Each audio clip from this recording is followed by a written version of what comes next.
बोलिए सियावर रामचंद्र भगवान की जय। वृंदावन बिहारी लाल की जय। उमापति महादेव की जय। पवन सुत हनुमान की जय। सब संतन की जय, सब भक्तन की जय।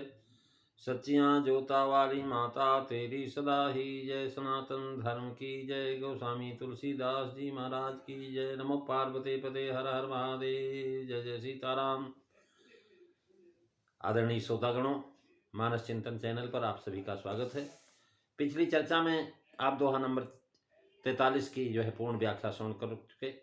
अब हम रामचरितमानस के बालकांड के दोहा नंबर 44 की प्रथम और द्वितीय पंक्तियों पर विचार करेंगे।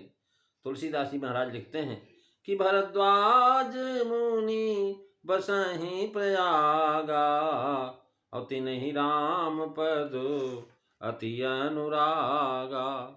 तापस समदम दया निधाना और परमारथ पद परम सुजाना।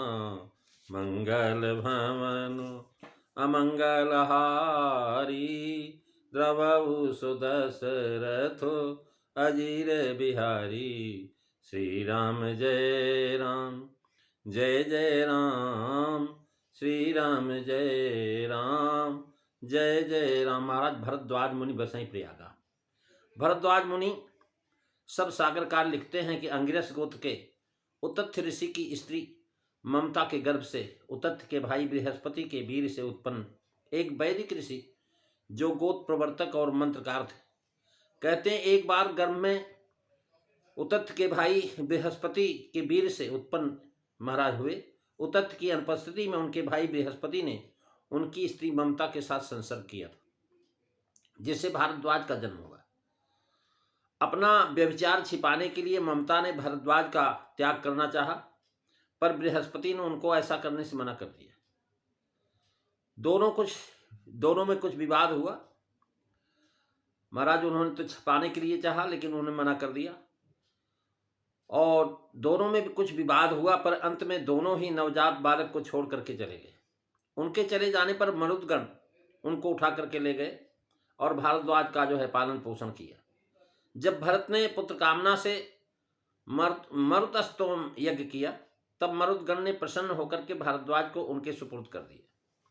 भाव प्रकाश के अनुवाद के अनुसार अनेक ऋषियों की प्रार्थना करने पर ये स्वर्ग जाकर के इंद्र से आयुर्वेद सीख करके आए थे, इसलिए वे राजा दिवोदास के पुरोहित और सप्तऋषियों में से एक माने जाते हैं। महाराज कहते हैं महाराज कि क्षेत्र दूसरे का और बीज दूसरे का, ऐसे दो से उत्पन्न जो हो उसे द्वाज कहते हैं। ममता ने बृहस्पति से कहा कि आप इसका भरण पोषण करें, और बृहस्पति ने कहा तुम करो।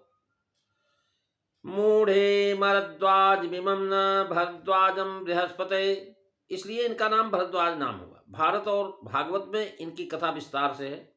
वे वाल्मीकि जी के शिष्य हैं। वनवास के समय श्री सीताराम लक्ष्मण जी आपके आश्रम पर गए थे। श्री भरत जी की पहुनाई आपने अपने तपोबल से किया, जिस प्रकार से उसका वर्णन वाल्मीकि रामायण में विस्तृत रूप से है। इस ग्रंथ में भी संक्षिप्त रूप से महाराज अद्भुत पहुनाई का वर्णन किया हुआ है। भरद्वाज मुनि बसई प्रयागा। बसई का मतलब बसई शब्द से देकर के बताया कि याज्ञवल्क्य भारद्वाज का संवाद स्थान जो है महाराज प्रयाग है। और तिन्हि राम पद अति अनुरागा कह करके जनाया कि ये जो है राम उपासक है।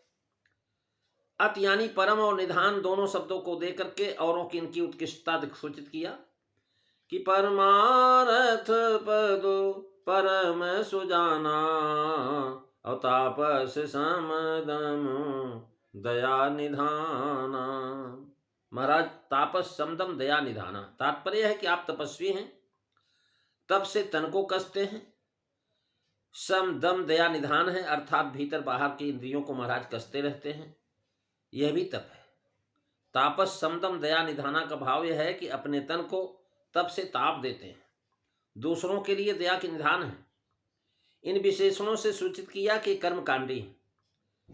तापस समदम दया निधाना, इन शब्दों में हम लोगों को यह उद्देश्य लेना चाहिए केवल तप अर्थात शारीरिक कष्ट मनुष्य का कर्तव्य नहीं है, किंतु उसके साथ समता, दम, इंद्रियों का दमन, मन और इंद्रियों का निग्रह भी परम आवश्यक है, नहीं तो वह तामसिक हो जाएगा और लाभ के बदले उसे हानि होने की संभावना है। जैसा कि गीता में भगवान ने स्वयं कहा, मूढ़ ग्राहीणात्मनो यत्पीडिया कीते तपः जघन्य गुण वित्तिस्ताधो गच्छति तामसः। अर्थात जो तप मूढ़ आग्रह से आत्मा को पीड़ा देकर के किया जाता है वह तामस तप है। निकृष्ट गुणों की वित्तियों से स्थित तमोगुणी नीचे की तरफ जाते हैं। परमारथ पद परम सुजाना, सुजाना कह करके ज्ञानी भी होना दिखाया तथा इनमें कर्म, उपासना और ज्ञान तीनों की उत्कृष्टता है। परंतु राम पद अनुराग जो है इनका मुख्य गुण है। इसी से उसको सबसे पहले कहा राम पद अति अनुरागा, ये उपासना है। तापस समदम दया निधाना एक कर्मकांड है और परमारथ पद एक ज्ञान है। तापस समदम दया निधाना इंद्रियों को बस में करने, दुष्कर्मों से बचने के विचार से महाराज ये बस्ती छोड़ करके शरीर को कठिन उपवास व्रत नियम से कष्ट दिया जाने की रीत से प्राचीन काल से चली आ रही, इसी को तप कहते हैं। ऐसे लोग प्रायः फूस की झोपड़ी या गुफा में या वृक्षों के नीचे वास करते हैं, कंदमूल फल पर आधारित रहते हैं, गर्मी में पंचाग्नि तापते हैं, वर्षा में मेघडंबर धारण करते हैं और जाड़े में जल शयन करते हैं। कभी कभी अभिष्ट सिद्धि के लिए भी तप करते हैं। जैसे मन शत्रुपा श्री पार्वती जी और भरत जी के तप इसी ग्रंथ में महाराज देखिए। गीता के अनुसार तप 3 प्रकार का है, एक शारीरिक, दूसरा वाचिक और तीसरा मानसिक। देवताओं, गुरुजनों और द्विजनों का पूजन, बड़ों का आदर सत्कार, महाराज ब्रह्मचर्य, अहिंसा और शारीरिक तप के अंतर्गत आता है। सत्य और प्रिय बोलना, वेद शास्त्र पढ़ना, ये वाचिक तप है।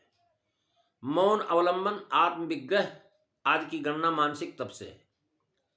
इसलिए महाराज कह रहे हैं कि सम महाराज अंतःकरण तथा ज्ञानेंद्रियों को वश में करना, ये समता है। दम है कर्मेंद्रियों को वश में करना, बुरे कर्मों की ओर न जाने देना, ये जो है महाराज जो है इंद्रिय दमन है, दम है। दया का कारण जो है स्वार्थ रहित कृपा। वेदांत भूषण जी का कथन है कि सम निधान कहने से तापस का अर्थ सिद्ध हो जाता, क्योंकि सम दम आदि तप के प्रधान अंग हैं। तब तापस क्यों कहा? इसका उत्तर यह है कि तप संतापे और तप आलोचने, धातु से तापस शब्द की सिद्धि, यानी जो है अभ्यंतर समाज जो है आ जाते हैं, परंतु तप आलोचने से सिद्ध तापस में नहीं आते हैं। महाराज परमारथ पद परम सुजाना, यानी शब्द के अनेक अर्थ हैं। परमार्थ सबसे उत्कृष्ट पदार्थ, सार वस्तु, यथार्थ का ज्ञान, ये महाराज जो है विशेष तौर पर बताया है। समस्त वेदों का परम पाती, जीवात्मा का स्वरूप परमार्थ पद में महाराज अर्थ पंचक के परम जानकार हैं। परब्रह्म का स्वरूप, जीवात्मा का स्वरूप, परमात्मा की प्राप्ति का उपाय, प्राप्ति के फल और प्राप्ति की विरोधियों का स्वरूप, यही 5 अर्थ हैं। इसको कहते महाराज जो है अर्थ पंचक। समस्त वेदों, पुराणों और इतिहासों में कहे गए हैं। इनका जानना जीव के कल्याण के लिए परम आवश्यक बताया गया है। हरि संहिता में बताया, प्रापश्य ब्रह्मणो रूपम प्रप्नुत्य प्रत्यगात्मनः प्राप्त्युपायं फलं प्राप्ते तथा प्राप्ति विरोधिनः वदन्ति सकला वेदा सेतिहास पुराण का मुनश्च महात्मनो वेद वेदांगिन। राम रहस्य त्रयोप में महाराज लिखा हुआ है। ये पंचार्थ, परमार्थ पद पर लोक का मार्ग, यथार्थ परमात्म तत्व की प्राप्ति जानने का मार्ग। परमार्थ क्या है? ये मानस में, विनय पत्रिका में, दोहावली आदि ग्रंथों में गोस्वामी जी ने जहां तहां बताया है कि ही जग जामिनी जागहि जोगी परमारथी प्रपंच वियोगी, अर्थात संसार के प्रपंच से विरक्त ही परमार्थी। परमारथ पहचान मत लसत विषय लपटान, निकस चिता थे अदजरत मानव सती परान, अर्थात परमार्थ वेत्ता विषय में लिप्त नहीं होता। और भगवान कहते सखा परम पर मारथ येहू मन क्रम बचनु राम पद नेहू, अर्थात मन कर्म वचन से श्री राम जी के चरणों में प्रेम होना, ये परम परमार्थ। राम ब्रह्म परमार्थ रूपा, राम नाम में प्रेम परमार्थ की सार है। अर्थात जो है श्री राम और श्री राम नाम ही परमार्थ। परमार्थ परम और अर्थ दो शब्दों से मिलकर के बना है। परमार्थ यानी परम अर्थ, अर्थ मतलब वस्तु पदार्थ, सबसे श्रेष्ठ जो पदार्थ है वही परमार्थ। सर्वश्रेष्ठ अर्थ क्या है? जो अजर अमर अविनाशी अनाज अनंत सत्य इत्यादि विशेषणों से युक्त हो, वही सर्वश्रेष्ठ अर्थ। ऐसे तो एक ब्रह्म श्री राम जी ही है, और इसी आशय से मानस कवि ने इनको लिखा है। राम ब्रह्म परमार्थ रूपा। परमार्थ रूपी श्री राम जी की प्राप्ति के लिए जितने भी साधन कहे गए हैं उनको परमार्थ पद कहा गया है। परमार्थ पद परम सुजाना। प्रेमी सज्जनों, इसकी पूरी चर्चा आप अगली कथा में सुनेंगे। आज बस इतना ही। बोलिए सियावर रामचंद्र भगवान की जय। जय सीताराम सभी को। बोलिए सियावर रामचंद्र भगवान की जय।